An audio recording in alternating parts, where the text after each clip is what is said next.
ರಾಜ್ಯ ಸರ್ಕಾರದಿಂದ ಜಾತಿ ಸಮೀಕ್ಷೆ ವಿಚಾರಕ್ಕೆ ಸಂಬಂಧಪಟ್ಟ ಹಾಗೆ ಹುಬ್ಬಳ್ಳಿಯಲ್ಲಿ ಬಸನಗೌಡ ಪಾಟೀಲ್ ಯತ್ನಾಳ್ ಕೆಂಡ ಕಾರಿದ್ದಾರೆ. ಕೂಡಲೇ ಜಾತಿ ಗಣತಿ ಮಾಡುವುದನ್ನು ಬಿಡಬೇಕು. ವಿಜಯಪುರದ ಬಿಜೆಪಿ ಶಾಸಕ ಬಸನಗೌಡ ಪಾಟೀಲ್ ಯತ್ನಾಳ್ ಕಿಡಿ ರಾಜ್ಯ ಸರ್ಕಾರದಿಂದ ನಡೆಯುತ್ತಿರುವಂತಹ ಜಾತಿ ಗಣತಿ ಹುಬ್ಬಳ್ಳಿಯಲ್ಲಿ ಬಸನಗೌಡ ಪಾಟೀಲ್ ಯತ್ನಾಳ್ ವಾಚಾಮಗೋಚರವಾಗಿ ಖಂಡಿಸಿದ್ದಾರೆ. ಕೂಡಲೇ ಜಾತಿ ಗಣತಿ ಮಾಡುವುದನ್ನು ಬಿಡಬೇಕು. ಜಾತಿ ಗಣತಿ ಸರ್ವೆ ಇದೊಂದು ಮೂರ್ಖ ಸರ್ವೆ, ಅವಿವೇಕಿತನದ ಸರ್ವೆ. ಗಣತಿಯ ಮಾದರಿಯನ್ನ ರೂಪಿಸಿದವರ ಕಪಾಳಕ್ಕೆ ಹೊಡಿಬೇಕು. ವ್ಯವಸ್ಥಿತವಾಗಿ ಹಿಂದೂ ಸಮಾಜವನ್ನ ಒಡೆಯುತ್ತಿದ್ದಾರೆ. ಪ್ರೀ ಪ್ಲಾನ್ಡ್ ಸಾಬರಿಗೆ ಅನುಕೂಲ ಮಾಡಿಕೊಡಲು ಪ್ರಯತ್ನ ಪಡ್ತಿದ್ದಾರೆ. ಸೋನಿಯಾ ಚರ್ಚ್ ಮದರಾಗಲು ಅರ್ಹ. ಹುಬ್ಬಳ್ಳಿಯಲ್ಲಿ ಬಸನಗೌಡ ಪಾಟೀಲ್ ಯತ್ನಾಳ್ ಕಿಡಿ ರಾಜ್ಯ ಸರ್ಕಾರ ತೆಗೆದುಕೊಂಡಿರುವಂತಹ ನಿರ್ಧಾರದ ವಿರುದ್ಧವಾಗಿ ಅಸಂಸದೀಯ ಪದಗಳ ಮುಖಾಂತರ ಒಂದು ರಾಜ್ಯದ ಸರ್ಕಾರದ ಅಧಿಕೃತ ನಿರ್ಧಾರವನ್ನ ವಿಮರ್ಶೆ ಮಾಡೋದು ಎಷ್ಟು ಸರಿ? ರಾಜಕೀಯ ವಲಯದಲ್ಲಿ ಚರ್ಚೆಗೆ ಕಾರಣವಾಗಿದೆ. ಬಸನಗೌಡ ಪಾಟೀಲ್ ಯತ್ನಾಳ್ ಇತ್ತೀಚೆಗೆ ಬಹಳಷ್ಟು ಪ್ರಚಾರದಲ್ಲಿರ್ತಕ್ಕಂತಹ ಶಾಸಕರು. ಸಾಮೂಹಿಕ ಗಣಪತಿ ವಿಸರ್ಜನಾ ಕಾರ್ಯಕ್ರಮಗಳಲ್ಲಿ ಭಾಗವಹಿಸುವುದು ಮಾತ್ರವಲ್ಲದೆ ನೆರೆದಿದ್ದ ಭಕ್ತರನ್ನು ಉದ್ದೇಶಿಸಿ ಭಾಷಣ ಮಾಡ್ತಿದ್ದಾರೆ. ಇತ್ತೀಚೆಗೆ ಆ ಭಾಷಣಗಳಲ್ಲಿ ವಿವಾದಕ್ಕೂ ಒಳಗಾಗ್ತಾ ಇದ್ದಾರೆ. ಹಿಂದುತ್ವ ನಾಯಕರುಗಳ ಪೈಕಿ ಅಗ್ರಗಣ್ಯ ಸ್ಥಾನಕ್ಕೆ ಬರೋದಕ್ಕೆ ಪ್ರಯತ್ನ ಪಡ್ತಿದ್ದಾರೆ. ಯಾರು? ಬಸನಗೌಡ ಪಾಟೀಲ್ ಯತ್ನಾಳ್. ಈ ಹಿಂದೆ ಈಶ್ವರಪ್ಪರು ಹೇಗೆ ಉದ್ರೇಕ ಭಾಷಣ ಮಾಡ್ತಾ ಇದ್ರು, ನಳಿನ್ ಕುಮಾರ್ ಕಟೀಲ್ ಹೇಗೆ ಆ ಥರ ಭಾಷಣ ಮಾಡ್ತಾ ಇದ್ರು, ಅದರಂತೆ ಬಸನಗೌಡ ಪಾಟೀಲ್ ಯತ್ನಾಳ್ ಅನುಸರಿಸುತ್ತಿದ್ದಾರೆ, ಅನುಕರಣೆ ಮಾಡ್ತಿದ್ದಾರೆ. ಸಾಬರಿಗೆ ಅನುಕೂಲ ಮಾಡೋದಕ್ಕೆ ಸರ್ಕಾರ ಈ ತರಹದೊಂದು ನಿರ್ಧಾರವನ್ನು ತೆಗೆದುಕೊಂಡಿದೆ. ಸಾಬರು ಅಂದರೆ ಅಲ್ಪಸಂಖ್ಯಾತ ಸಮುದಾಯ. ಇನ್ನು ಸೋನಿಯಾ ಗಾಂಧಿ, ಎಐಸಿಸಿ ನಾಯಕಿ ಸೋನಿಯಾ ಗಾಂಧಿಯ ವಿರುದ್ಧವೂ ಕೂಡ ಆಕೆ ಒಂದು ಚರ್ಚಿನ ಮದರಾಗೋದಕ್ಕೆ ಸೂಕ್ತ. ಎಸ್ ಈ ಬಗ್ಗೆ ಬಸನಗೌಡ ಪಾಟೀಲ್ ಯತ್ನಾಳ್ ಕೆಂಡ ಕಾರಿದ್ದಾರೆ. ಕೇಳಿಸ್ಕೊಂಡು ಬನ್ನಿ. ಈ ರಾಜ್ಯದ ವೀರಶೈವ ಲಿಂಗಾಯತ ಸಮುದಾಯಕ್ಕೆ ವಿನಂತಿ ಮಾಡ್ಕೊತೀನಿ, ಧರ್ಮದ ಕಾಲಂನಲ್ಲಿ ಹಿಂದೂ ಅಂತ ಬರ್ಸಿ, ಜಾತಿ ಕಾಲಂನಲ್ಲಿ ವೀರಶೈವ ಅಥವಾ ಲಿಂಗಾಯತ ವೀರಶೈವ ಬರ್ಸಿ, ಉಪಜಾತಿ ನಿಮ್ದು ಯಾವುದಿದೆ ಬರ್ಸಿ. ಕರ್ನಾಟಕದಲ್ಲಿ ಈ ಒಂದು ಸಾಬರ ಸರ್ಕಾರ ಏನಿದೆ, ಸಿದ್ದರಾಮಯ್ಯ ಸರ್ಕಾರ, ಮುಸ್ಲಿಮರಿಗೆ ಮೀಸಲಾತಿ ಕೊಡಕ್ಕೆ ಬರುವುದಿಲ್ಲ.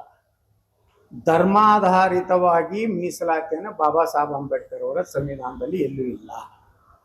ಅಂದಮೇಲೆ ಉದ್ದೇಶಪೂರ್ವಕವಾಗಿ ಕರ್ನಾಟಕದಲ್ಲಿ ಇವತ್ತು ಮೀಸಲಾತಿಯನ್ನು ಮುಸ್ಲಿಮರು ಕೊಟ್ಟಿದ್ದು ಮತ್ತು ಕಾಂಟ್ರಾಕ್ಟ್ನಲ್ಲಿ ಸಹ ಮೀಸಲಾತಿ ಮಾಡ್ಯಾರ.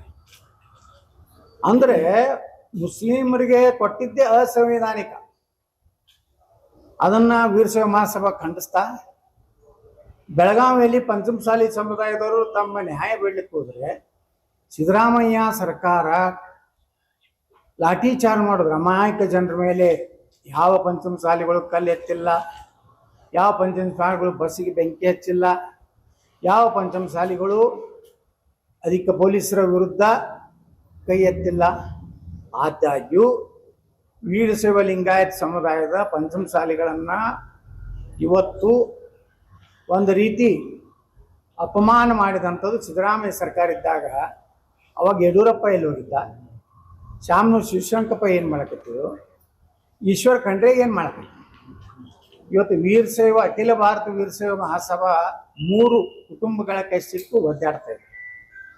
ಇವ್ರಿಗೇನಾದರೂ ವೀರಶೈವ ಲಿಂಗಾಯತರ ಬಗ್ಗೆ ಕಳಕಳಿ ಇತ್ತಂದರೆ ಇವ್ರು 3 ಮಂದಿ ಆ ವೀರಶೈವ ಮಹಾಸಭಾದಿಂದ ಹೊರಗೆ ಬರೋದು, ವಿಸರ್ಜನೆ ಮಾಡಬೇಕಾದ್ರು. ಇವ್ರು ಎದಕ್ಕೂ ಅದನ್ನು ಉಪಯೋಗ ಮಾಡ್ತಾ ಇಲ್ಲ. ಯಾವ ಲಿಂಗಾಯತರಿಗೂ ಉದ್ದಾರಲ್ಲ, ವೀರಶೈವರು ಉದ್ದಾರಲ್ಲ. ತಮ್ಮ ಕುಟುಂಬದ ಸ್ವಾರ್ಥಕ್ಕಾಗಿ ಬ್ಲ್ಯಾಕ್ ಮೇಲ್ ಮಾಡಲಿಕ್ಕೆ ಈ ಒಂದು ವೀರಶೈವ ಮಹಾಸಭಾ ಉಪಯೋಗ ಮಾಡ್ತಾ ಇದ್ದಾರೆ.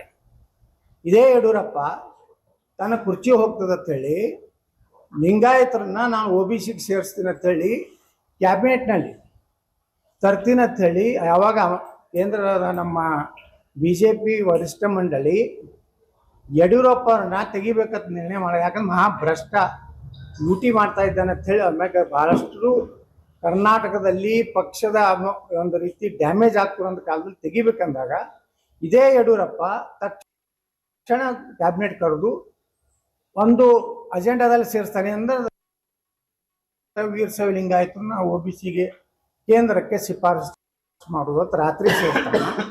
ರಾತ್ರಿ 11ಕ್ಕೆಲ್ಲ ತನ್ನ ಕ್ಯಾಬಿನೆಟ್ ಕಲಿಗಳು ಏನದಾರ ಲಿಂಗಾಯತ ಮಂತ್ರಿಗಳು ಫೋನ್ ಮಾಡಿ ಹೇಳ್ತಾನೆ, ನಾಳೆ ಕ್ಯಾಬಿನೆಟ್ನಲ್ಲಿ ಈ ಅಜೆಂಡಾದಾಗ ಹಾಕಿನಿ, ನೀವೆಲ್ಲ ಸಪೋರ್ಟ್ ಮಾಡ್ರಿ. ರಾತ್ರಿ 12 ಗಂಟೆಗೆ ಅಮಿತ್ ಶಾ ಅವ್ರ ಫೋನ್ ಬರ್ತೈತೆ ಯಡಿಯೂರಪ್ಪಗೆ, ನೀ ಏನಾದರೂ ಅದನ್ನು ಇದನ್ನು ಮಾಡಿದ ಶಿಫಾರಸು ಮಾಡಿದಂದ್ರೆ ನಿನ್ನ ಎಲ್ಲ ಭ್ರಷ್ಟಾಚಾರದ ಹಗರಣಗಳನ್ನು ನಾವು ಎನ್ಕ್ವೈರಿ ಮಾಡ್ತೀವಿ ಅಂದಾಗ ಯಡಿಯೂರಪ್ಪ ಅಜೆಂಡಾದಿಂದ ತೆಗಿತಾನೆ. ನಾನು ಇಡೀ ರಾಜ್ಯದ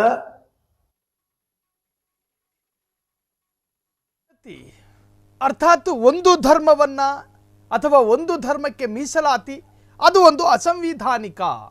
ಬಾಬಾ ಸಾಹೇಬ್ ಅಂಬೇಡ್ಕರ್ ಅವರು ಸಂವಿಧಾನದಲ್ಲಿ ಧರ್ಮಾಧಾರಿತವಾದ ಮೀಸಲಾತಿಯನ್ನು ಪ್ರಕಟಿಸಿಲ್ಲ, ಬದಲಾಗಿ ಜನಸಂಖ್ಯಾ ಆಧಾರದಲ್ಲಿ ಪ್ರಕಟ ಮಾಡಿದೆ. ಈ ವಾದ ಬಸನಗೌಡ ಪಾಟೀಲ್ ಯತ್ನಾಳ್ರವರದ್ದು. ಸರ್ಕಾರ ತೆಗೆದುಕೊಳ್ತಾ ಇರತಕ್ಕಂತಹ ನಿರ್ಧಾರ ಒಂದು ಸಮುದಾಯವನ್ನು ಓಲೈಸುವುದಕ್ಕೋಸ್ಕರ, ಹಾಗಾಗಿ ಇದು ಅತ್ಯಂತ ಅಪಾಯಕಾರಿ ನಿರ್ಧಾರ. ಧರ್ಮ ಹಿಂದೂ, ಜಾತಿಯ ಕಾಲಂನಲ್ಲಿ ಲಿಂಗಾಯತರಿದ್ರೆ ಲಿಂಗಾಯತರು ಅಂತ ಹಾಕಿ, ಒಕ್ಕಲಿಗರಿದ್ರೆ ಒಕ್ಕಲಿಗರು ಅಂತ ಹಾಕಿ, ಇನ್ನುಳಿದಂತೆ ಜಾತಿಗಳ ಹೆಸರನ್ನು ಉಲ್ಲೇಖ ಮಾಡಿ ಧರ್ಮದ ಒಗ್ಗಟ್ಟನ್ನು ಹೊಡೆಯೋದಕ್ಕೆ ಸರ್ಕಾರ ಪ್ರಯತ್ನ ಪಡ್ತಾ ಇದೆ ಅಂತ ಹೇಳಿ ಬಸನಗೌಡ ಪಾಟೀಲ್ ಯತ್ನಾಳ್ ಸರ್ಕಾರದ ವಿರುದ್ಧ ಕಿಡಿಕಾರಿದ್ರು.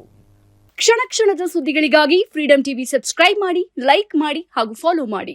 ಹೊಸ ಸುದ್ದಿಗಳ ನೋಟಿಫಿಕೇಶನ್ಗಾಗಿ ಬೆಲ್ ಐಕಾನ್ ಮೇಲೆ ಕ್ಲಿಕ್ ಮಾಡಿ.